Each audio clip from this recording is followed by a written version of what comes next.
most of what we do these days, our methods, our theories, our ideas, are shaped to some extent by Piaget's influence. And so what I want to do is begin this class that's going to talk about cognitive development by talking about his ideas. His idea was that children are active thinkers. They're trying to figure out the world. He often described them as little scientists. And incidentally, to know where he's coming from on this, he had a very dramatic and ambitious goal. He didn't start off because he was interested in children. He started off because he's interested in the emergence of knowledge in general. It was a discipline he described as genetic epistemology, the origins of knowledge. But he studied development of the individual child because he was convinced that this development will tell him about the development of knowledge more generally. There's a very snooty phrase that, I don't know if you've ever heard it before, it's a great phrase. It's ontogeny recapitulates phylogeny. And the idea of this, what that means is that development of an individual mimics or repeats development of the species. Now, it's entirely not true, but it's a beautiful phrase. And Piaget was committed to this. He was very interested in saying, look, we'll figure out how a kid develops, and that will tell us about the development of knowledge more generally. So Piaget viewed a child as a scientist who developed these understanding, these schemas, these little miniature theories of the world. And they did this through two sorts of mechanisms: assimilation and accommodation. So assimilation would be the act of expanding the range of things that you respond to. Piaget's example would be a baby who's used to sucking on a breast might come to suck on a bottle or on a rattle. That's changing the scope of things that you respond to. Accommodation is changing how you do it. A baby will form his mouth differently depending on what he's sucking on. And so these processes where you take in, I'm giving this in a very physical way, but in a more psychological sense, you have a way of looking at the world. You could expand it to encompass new things, assimilation. But you could also change your system of knowledge itself, accommodation. And Piaget argued that these two mechanisms of learning drove the child through different stages. And he had a stage theory, which was quite different from the Freudian stage theory that we've been introduced to. So his methods were to ask children to solve problems and ask them questions. And his discoveries that they did them in different ways at different ages led to the emergence of the stage theory. So for Piaget, the first stage is the sensory motor stage, or the sensory motor period. For here, the child is purely a physical creature. The child has no understanding in any real way of the external world. There's no understanding of the past, no understanding of the future, no stability, no differentiation. The child just touches and sees, but doesn't yet reason. And it's through this stage that the child gradually comes to acquire object permanence. Object permanence is the understanding that things exist when you no longer see them. So those of you in front, you're looking at me, then I go.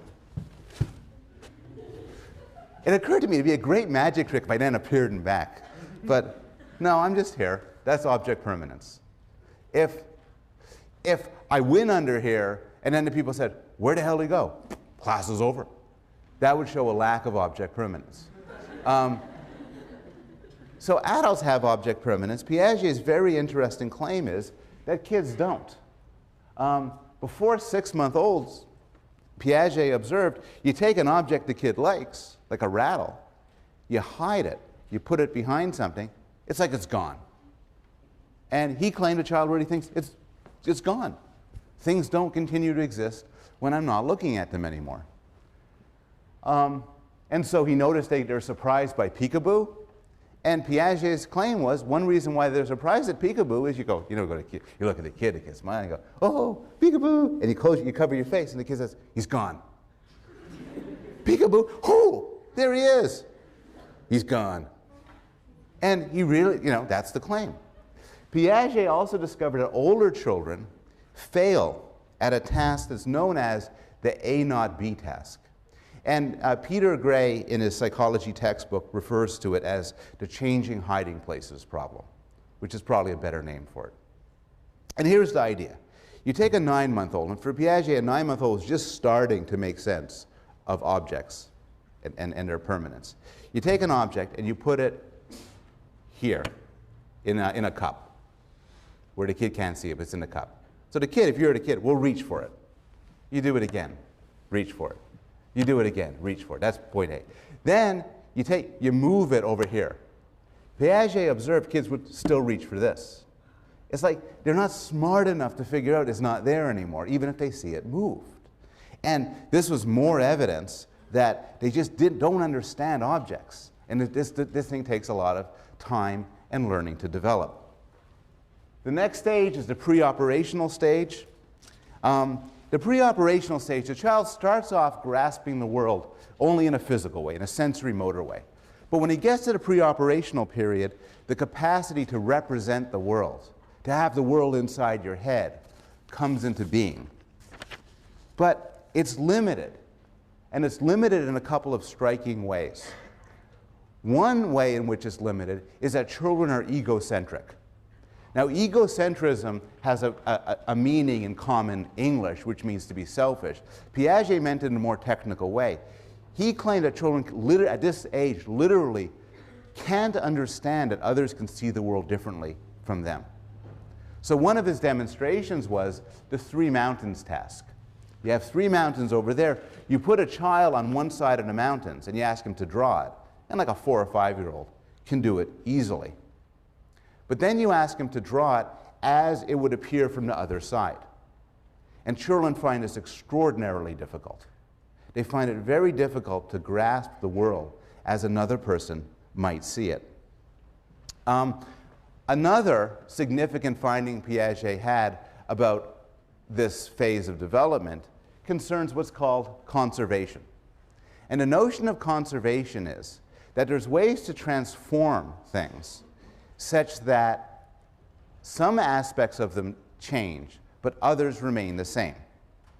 So for instance, if you take a glass of water and you pour it into another glass that's shallow or tall, it won't change the amount of water you have.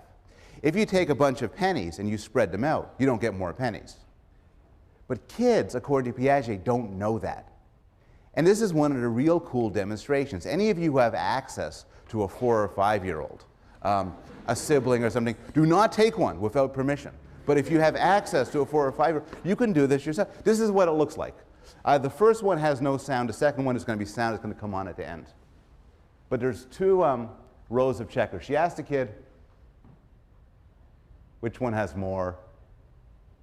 Kid says they're the same. Then she said, now she asks him, which one has more? That or that? So that's really stupid. And it's an amazing finding. Kids will do this, and it's a robust finding. Here's another example. So they're the same. Which one has the most water? That one has the most water in it now? So it's a cool finding of that stage, suggesting a limitation in how you deal and make sense of the world. The next phase, concrete operations from 7 to 12, you can solve the conservation problem, but still you're limited to the extent you're capable of abstract reasoning. So the mathematical notions of infinity or logical notions like logical entailment are beyond a child at this age. The child is able to do a lot, but still it's to some extent stuck in the concrete world. And then finally at around age 12, you could get abstract and scientific reasoning. And this is the Piagetian theory in very brief form. Now, Piaget fared a lot better than did Freud or Skinner for several reasons. One reason is these are interesting and falsifiable claims about child development. So claims that about failure of conservation in children at different ages could be easily tested and systematically tested. And in fact, there's a lot of support for them. Piaget had a rich theoretical framework, pulling together all sorts of observations in different ways, wrote many, many books and articles, and articulated his theory very richly. And most of all, I think, he had some really striking findings. Before Piaget, nobody noticed these conservation findings. Before Piaget, nobody noticed that babies had this problem tracking and understanding objects. At the same time, however, there are limitations in Piaget's theory. Some of these limitations are theoretical. It's an interesting question as to whether he really explains how a child goes from a concrete thinker to an abstract thinker, or how he goes from not having object permanence to understanding object permanence. There's methodological limitations. Piaget was really big into question and answer. But one problem with this is that children aren't very good with language. And this might lead you to underestimate how much they know. And this is particularly a problem the younger you get. Methodology is going to loom heavy in the discussion of any science, and that includes psychology. Often, 90% of the game is discovering a clever method through which to test your hypotheses. Well, we're going to talk a little bit about that regarding babies. I'll give you another example from a very different domain. There was a set of scientists interested in studying tickling. So when you tickle somebody, under what circumstances will they laugh? Where do you have to tickle them? Can you tickle yourself? Does it have to be a surprise? And so on. It turns out very difficult to study this in a lab. You're not going to have your experimental credit. You come into the lab and say, okay, I'm the graduate student. And in fact, an example of a methodological attempt was done by Henry Gleitman at University of Pennsylvania, who built a tickle machine, which was this box with these two giant hands that went and this was a failure because people could not go near the tickle machine without convulsing in laughter. But we will discuss, when we have a lecture on laughter, a bit of the tickle sciences. And finally, there's factual. What do infants and children really know? It's possible that due to the methodological limitations of Piaget, he systematically underestimated what children and babies know. And in fact, I'll present some evidence suggesting that this is, in fact, the case. So I want to introduce you to the modern science of infant cognition. Infant cognition has been something studied for a very long time. And there's a certain view that has had behind it a tremendous philosophical and psychological consensus. And it's summarized in this Onion headline here. And the idea is that babies are stupid, that babies really don't know much about the world. Now, the work that this Onion headline is satirizing is the recent studies, which I'm going to talk about, suggesting that, on the contrary, babies might be smarter than you think. And to discover the intelligence of babies, we have to ourselves be pretty smart in developing different techniques. To study what a baby knows, you can't ask it questions. Babies can't talk. You could look at what it does, but babies are not very coordinated or skilled. So you need to use clever methods. One clever method is to look at their brain waves. This child on the right died during testing. It was a tragic, crushed by the weights of the electrodes. He's happy, though. You can study their brain waves. One of the few things babies can do is they could suck on a pacifier. And you might think, well, how can you learn anything from that? Well, for instance, you could build machines that when babies suck on a pacifier, they hear music or they hear language. And then you could look at how much they suck on the pacifier to determine what they like. But undeniably, we got most of our knowledge about babies from studies of their looking times. That's one thing babies can do. They can look. And I have up here, this is a picture of Elizabeth Spelke, who's a developmental psychologist who's developed the most research on looking at babies' looking times and what you could learn from them. And I have here two ways you could learn from looking. One is preference. So for instance, suppose you want to know, for whatever reason, do babies like the looks of dogs or cats? Well, you could put a baby down, have a picture of a dog here, a picture of a cat here, and see which one the baby looks at. Babies can move their eyes, and that could tell you something. Do babies distinguish pretty faces from ugly faces? Well, put a pretty face here, an ugly face here. See if the baby prefers to look at the pretty one. You could also do habituation and surprise. And much of the studies I'm going to talk about here involve habituation and surprise. Habituation is a fancy word for boredom. What you do is you show a baby something over and over again. Now remember, from behaviorism, the baby will learn this isn't very interesting. Then you show the baby something different. If the baby really sees it as different, the baby will look longer.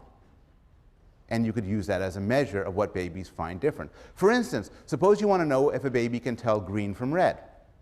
Well, you could show the baby a green patch, a green patch, a green patch, a green patch. Baby will get bored. Then a red patch. If they all look the same to the baby will just continue to tune out. But if the red looks different, the baby will perk up. And this is, in fact, one way they study color vision in babies. Surprise is related to this. You could show babies something that shouldn't happen. If babies also think it shouldn't happen, they might look longer. And essentially what happens is scientists do magic tricks to explore this very thing. And to start with some real examples, a lot of this infant research has gone back to the Piagetian question of object permanence, asking, is it really true babies don't know that objects remain even when they're out of sight? So one very simple study by Spelke and by Argent had babies shown a block with a bar going back and forth, like that. So the bar just goes back and forth. Now, there's something you do that's so obvious you probably don't even know you're doing it. When you see a display like that, what you assume is there's a bar there. And what that means is there's something in the middle that you've never seen before. But of course, if you were a simple perceptual creature, you would just see that there'd be a bar on top and a bar on the bottom. You wouldn't expect anything in the middle because you never saw anything in the middle. So what you do then is you show babies this, and then you show them either B or C. And if we do this with adults, you expect B. C is almost a joke. And in fact, babies respond the same way. Babies expect there to be an entire, complete bar and are surprised and look longer at the broken bar. Other studies, some of them, well, here's another study by René by Argent looking at the same thing in a different way. You show the baby, say a 6-month-old, a stage with a block on it. Then a screen rises and obscures the block. Now, if the babies expect the block to still be there, they should think the block should stop the screen.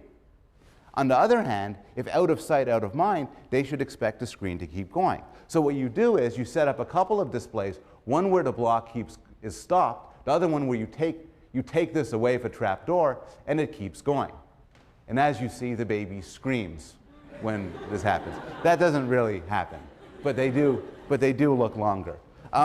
One final example of an object permanence study, some of this work's been done at Yale in Karen Wynn's lab, where they look at babies' understanding of addition and subtraction. And a lot of it is done with real objects, but there's also animated versions. So here is an animated example.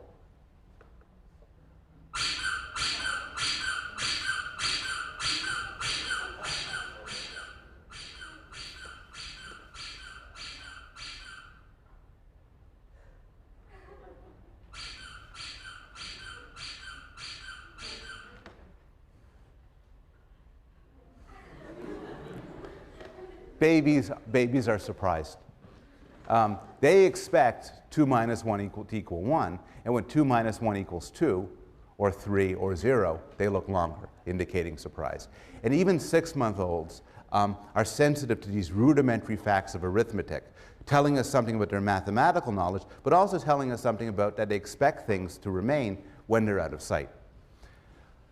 Now, this research suggests that infants' understanding of the physical world is there from the very start, but at the same time, not entirely. We know there's certain things babies don't know. Here's an example. Suppose you show babies this. You have a block here, and they have something above there, floating in midair. Babies find this surprising. Even 6-month-olds find it surprising. It violates gravity. But 6-month-olds aren't smart enough to know that a block just stuck over here is also surprising. 12-month-olds will think that it should fall. 6-month-olds don't. And even 12-month-olds don't find anything weird about this, while adults are sophisticated enough to understand that that's an unstable configuration and should fall over. So although some things are built in, some things develop. And this raises the question of how do we explain development? How do we explain when babies come to know things that they didn't originally know? Well, one answer is neural maturation, growth of the brain. Most of the neurons you have now in your head, right now, you had when you were in your mother's uterus. What happens in development isn't for the most part the growth of new neurons, it's for the most part pruning, getting rid of neurons. So the neural structures change radically as babies kind of get rid of excess neurons through development. At the same time, though, connections between neurons grow like crazy. And this process of synaptic growth, where there's the connections across different synapses, peaks at about 2 years. Finally, remember myelination, where you sort of get this fatty sheath over your neuron to make it more effective? That also happens through development. And in fact, it goes through development, and even teenagers are not fully myelinated. In particular, they're not fully myelinated in their frontal lobes. Recall that frontal lobes are involved in things like restraint and willpower. And so it could be the problem is the baby's brain doesn't develop yet. Another possibility is there's problems with inhibition. This is related again to the frontal lobes, and this comes up with the A not B error. So remember, the baby reaches, it's moved, keeps reaching the same place. And it could be that babies don't know anything about objects. But another possibility is once you do something, it's kind of hard to stop. It takes a bit of control to stop. And there's all sorts of independent evidence that babies lack this control. A part of their brain that could control certain behaviors is just not active yet. There's a very nice illustration of inhibitory problems from a Simpsons episode that actually sort of covers anything you might want to know about developmental differences. Basically may sum up much of developmental psychology. That the child essentially, he does A, it's moved, he goes, no, and he keeps going for it. And there's some evidence that's true. Adele Diamond, who studied this, finds that although kids reach for A, they look for B. As if they know it's there, but they can't stop themselves from reaching. And we'll continue this theme a little bit later. Finally, it might be kids don't know things. Some things you gotta learn. And this is true in all sorts of domains, in the social world, in the economic world, in the political world, and it's true as well in the physical world. In fact, there's some things even adults don't know. So here's a study by Michael McCloskey with college students. Here's the idea. You have a tube, a transparent, a tube, a hollow tube. And at the top of the tube, you throw a ball through. So whips through the tube and comes out.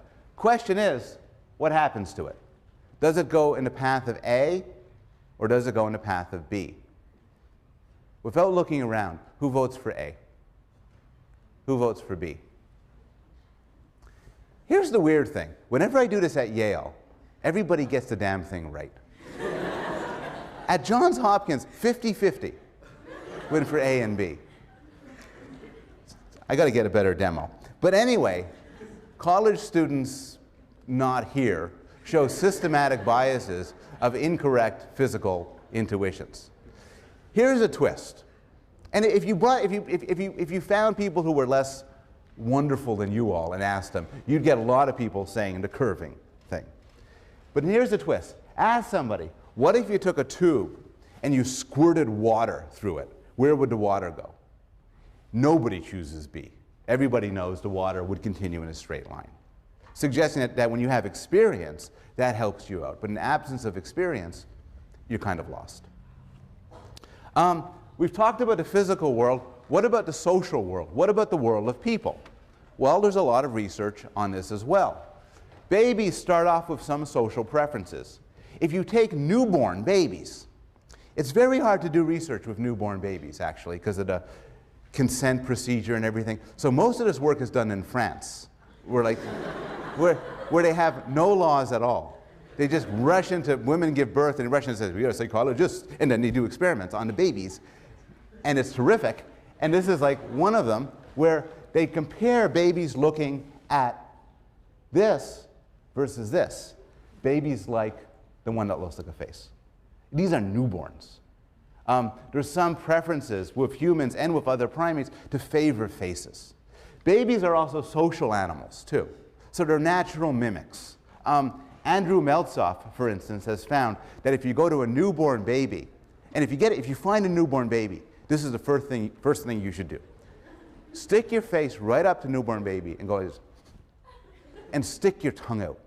And Meltzoff finds that babies, more often than not, stick their tongues out back, suggesting some sort of social connection from one person to another. And then later on, babies are mimics. Babies, more often than not, will copy the face next to them. Now, the nature of these responses, this preferring faces, this sort of mimicry, is a matter of debate. And there's a lot of research going on asking how smart are babies? Can we use some of the same methods that we've looked at for the physical world to look at the social world?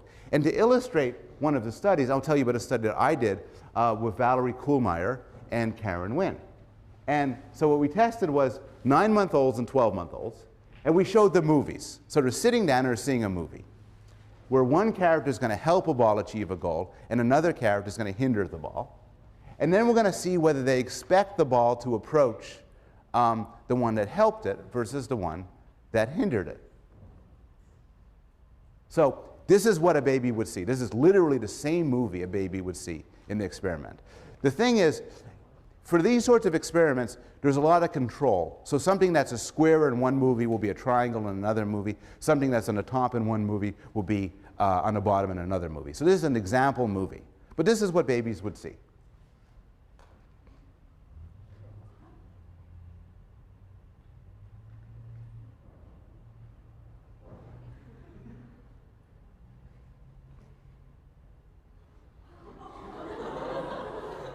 And they see this over and over again. And the question is, would babies expect the one to approach the one that helped it? Or approach the one that hindered it? And what we find is, statistically, babies look longer when shown a movie where it approaches the one that hindered it versus helped it. And this we take as preliminary evidence that, they have a social interpretation. They see this movie as you see this movie, in terms of helping and hindering, and somebody going to somebody that helped it versus hindered it. You could then ask, this makes a prediction, that babies should themselves prefer the creature who's the helper versus the hinderer. And to explore this, a graduate student in this department, Kylie Hamlin, has started a series of studies where they show babies three-dimensional scenes and then give them the characters and see which one they reach for. So here's video, so you can see how this experiment is done.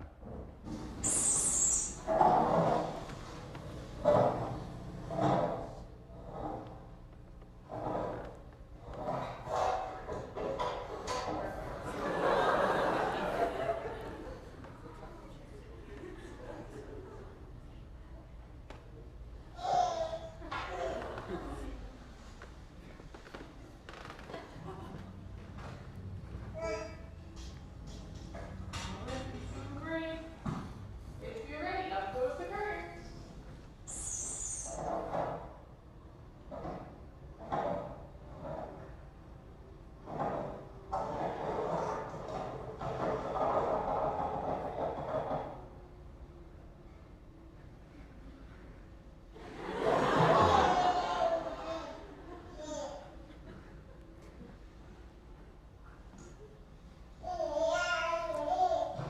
Now, the next trial is from a different study, different things were used, and the baby's given a choice. And one thing to know methodologically is the person giving a choice is blind to the study. And blind here is a technical term, meaning she had no idea what the baby saw. And the point about this is to avoid either intentional or unintentional sort of trying to get the answer you want. She couldn't do that because she didn't know what the right answer is. So here's what the baby would see. Which toy do you want to play with the blue one? All right, good job, Ryan. All right.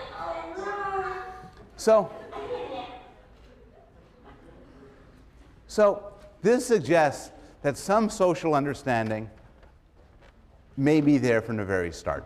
This evidence is tentative, very controversial. But now I want to raise a huge developmental puzzle. And the puzzle is, there are some ways in which babies are, not just babies, but young children, are very clueless when it comes to people. And so I have a film clip here of two very nice studies showing young children's ignorance of other people. I'll show you the studies, and then we'll briefly discuss what they mean. Before discussing that example in a little bit more detail, any questions? What are your questions? Yes, and back. What were the age differences between those two children? Typically, I don't know for those particular children, but typically on those tasks, 3-year-olds and young 4-year-olds tend to fail. And around the age of 4 or 5, kids tend to succeed. There's sort of a period around the age of 4, 4.5, where kids make the transition from failure to success. The question, by the way, was when do children, in that video, what were the ages of children who failed and who passed? Yes? Tomorrow. No, In the textbook, there was, last chapter, there was some discussion of discriminant conditioning and using that to figure out like what concepts animals had. Has that ever been used with babies? The question of whether discriminant conditioning has been used with babies to explore what sort of concepts they have, I don't know. Does anybody? It has been. It's not as effective as other techniques. Colleen answered and said that it's not as effective as other methods. Part of the problem with using operant conditioning with babies is it's difficult to get them to behave in any systematic way. So the looking time measures tend to be more subtle. Any other questions?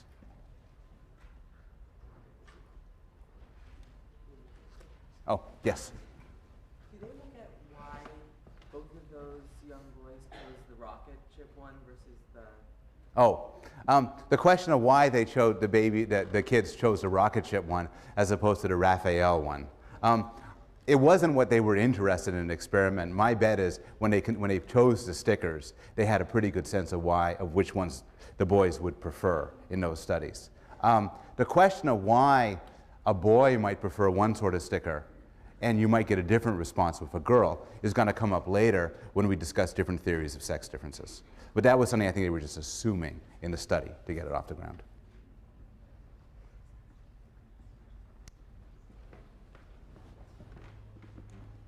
Okay.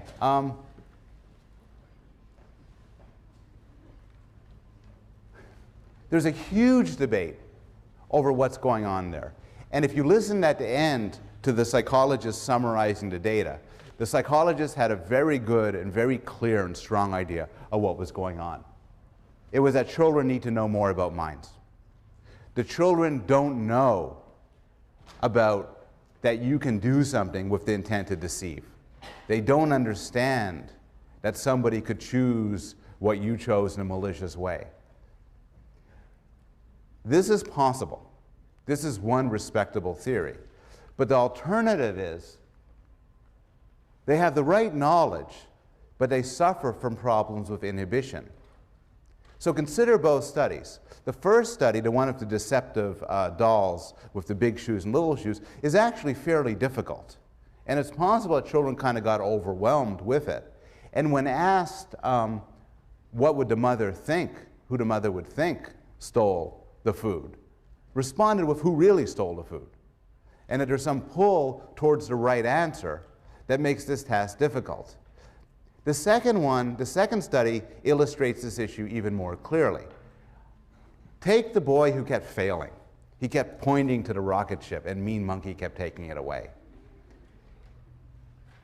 It's possible that he genuinely didn't know what to do, that he wasn't smart enough to understand that he needed to point to the other one. But it's also possible that it's a Homer Simpson-like effect, where when asked to point to what he wants, he just couldn't help but point to the one he wanted. And that the extra work it takes to lie was beyond him. And in support of the second alternative, even adults find these tasks involving lying and deception more difficult. We're slower at them, we make more mistakes than tasks that don't involve lying and deception. So I'm raising this not to solve the problem. You'll read more about it in the Peter Gray textbook and more about it in the Norton readings on development. But just to raise this as an interesting area of debate. Another interesting area of debate is what's the relationship between different sorts of development? So I started off with Piaget, and Piaget, like Freud, believed in general across-the-board changes in how children think. An alternative, though, is that they're separate modules. And this is a view developed again by Noam Chomsky and also by the philosopher of mind, Jerry Fodor, who claim that the whole idea of a child developing as a single story is mistaken. What you get instead is there's separate pre-wired systems for reasoning about the world. These systems have some built-in knowledge, and they have to do some learning. But the learning pattern varies from system to system, and there's a separateness to them. Why should we take this view seriously? Well, one reason is that there are developmental disorders that seem to involve damage to one system, but not to another. And the classic case of this is a disorder known as autism. And autism is something I've always found a fascinating disorder for many reasons. It's actually why I entered psychology. I started off working with children with autism. And it could be taken as a striking illustration of how the social part of your brain is distinct from other parts of your brain. So what autism is a disorder that strikes about 1 in 1,000 people, mostly boys. And the dominant problems consist of a lack of social connectedness, problems with language, problems dealing with people, and more generally, problems with what the psychologist Simon Baron-Cohen has described as mind blindness. In that autistic people show no impairments dealing with the physical world. They show no impairments on, they don't necessarily show any impairments on mathematical skills or spatial skills, but they have a lot of problems with people. Now, many autistic children have no language, they're totally shut off from society, but even some of them who learn language and who manage to get some sort of independent life, nevertheless, will suffer from a severe social impairment. And this could be shown in all sorts of ways. A simple experiment developed by Simon Baron-Cohen goes like this. You show this to 3- and 4-year-olds. There's 4 candies there, and you say, this is Charlie in the middle. Which chocolate will Charlie take? For most children, and most of you, I hope, the answer is pretty clear, this one. Autistic children will often just shrug, say, how could I know? Because they don't instinctively appreciate that people's interests and desires tend to be attuned to where they're looking.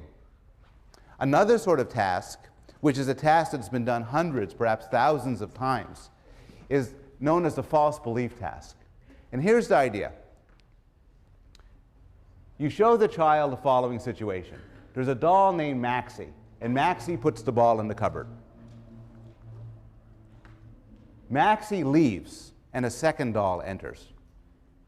The second doll takes the ball out of the cupboard and puts it under the bed. Maxie comes back, and the question is, where will Maxie look for the ball? Now, this is a question about your understanding about minds. The question of where is the ball really is a question about the physical world. Everyone can solve it. But this question is hard. The right answer is Maxie will look in the cupboard, even though it's not really there. Because Maxie has a false belief about the world. 3-year-olds find this difficult. 2-year-olds find this difficult. 4-year-olds and 5-year-olds are able to pass this task. Normal adults are able to pass this task. Children with autism have serious problems. And often people with autism who are otherwise very high functioning will fail this task. They'll say, oh, he must think it's on, he's going to check under the bed. Any questions about autism? Yes? How is that example with the ball moving from the cupboard to the bed different from what we watched with the Katie and John walking through the cloud? Good question. It isn't. They're both experiments designed to tap an appreciation of false belief. The deception one, with the shoes and everything, looked at it in the course of deception. Can you understand that a mother might think it's that person, even though it's really that person? And our kid failed. This is a sort of stripped down version without all the fanciness, but it tests exactly the same thing.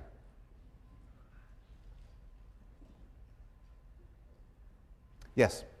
Why is it that autism strikes mainly males? Nobody knows, but there's a theory which won't answer your question, but we'll put it in a broader context. Simon Baron-Cohen argues that there's certain abilities that tend to be more sequestered for males and other abilities that are more sequestered, more focused on females. Social abilities, he argues, tend to be more female than male. So the way Baron puts it provocatively is to be a man is to suffer from a very mild form of autism. The idea is then that autistic individuals suffer from what he calls extreme male brains. And as such, it stands to reason that they'd be more sampled from the male population than the female population. That's such an interesting issue that, again, when we return to talk about sex differences, we'll look at that in a little bit more detail to see if it's supported by the evidence. Yes?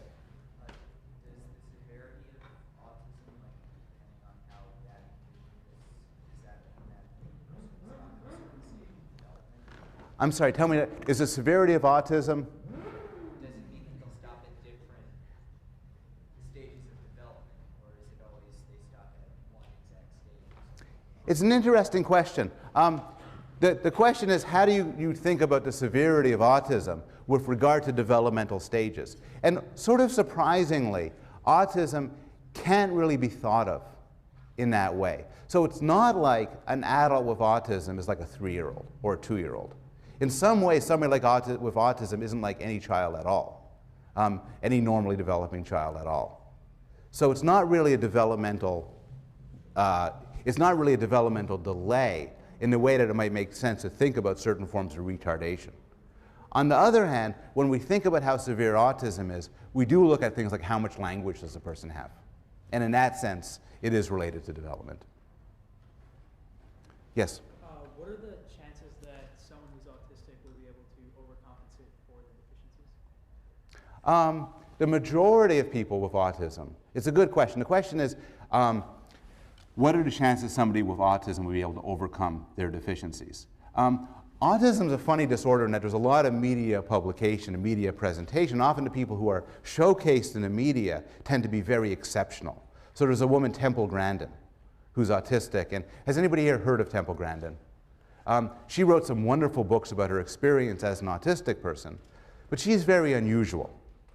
So a lot depends, to answer your question, how one defines autism and whether one includes Asperger's syndrome, which is a more mild syndrome as a form of autism. The answer is that the majority of people with autism have severe problems and will not, and at this stage, with this level of therapy, will not lead a normal life. Just more specifically, what I meant was when you showed the example of Rain Man. Yep. Is it that most people who have autism, are they exceptional at math and analytical skills, or are they just better Right. relative to The question is about so-called autistic savants. So Rain Man, the character played by Dustin Hoffman, had extraordinary mathematical abilities. And some people with autism have extraordinary artistic abilities or mathematical abilities or musical abilities. And these are amazing. It's an amazing question why they have it. But this is a very small minority.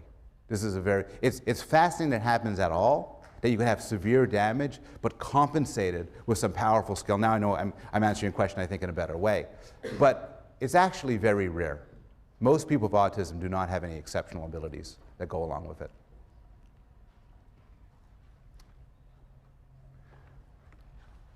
Another question is, if you believe in modules, if there are modules, what are they? And so far, when reviewing the developmental data, we've talked about two of them, physics and people, an object module and a social module. But other people have argued that there's a special module in your brain for dealing with artifacts, that is, things like tables and chairs and cars and forks. Some people have argued there's a module for sociology, for dealing with human groups, races and classes and so on.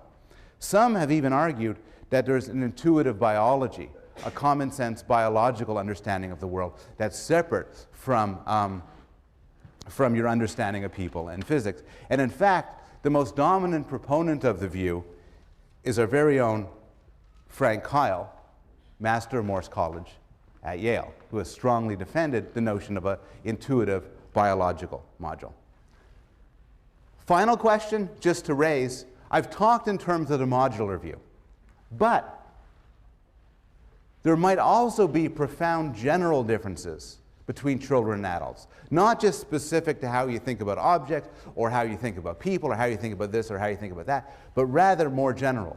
And one claim, which we're going to return to briefly next class when we talk about language, is that there's a very, very big difference between a creature that doesn't have language and a creature that does. And part of the claim is that learning a language, learning to speak, reconfigures the human brain in such a way that is really exceptional and that has no parallel in any other species. And this is an interesting claim and one we'll talk about. Finally, I want to end with an example from Stephen Jay Gould. Suppose you hate development. You hate developmental psychology. You hate babies. You hate children. They're not cute. They're ugly. You don't want to have them. You don't want to study them. You're annoyed that we have to discuss them. Fine. But there are reasons to study development even if you are not interested in children.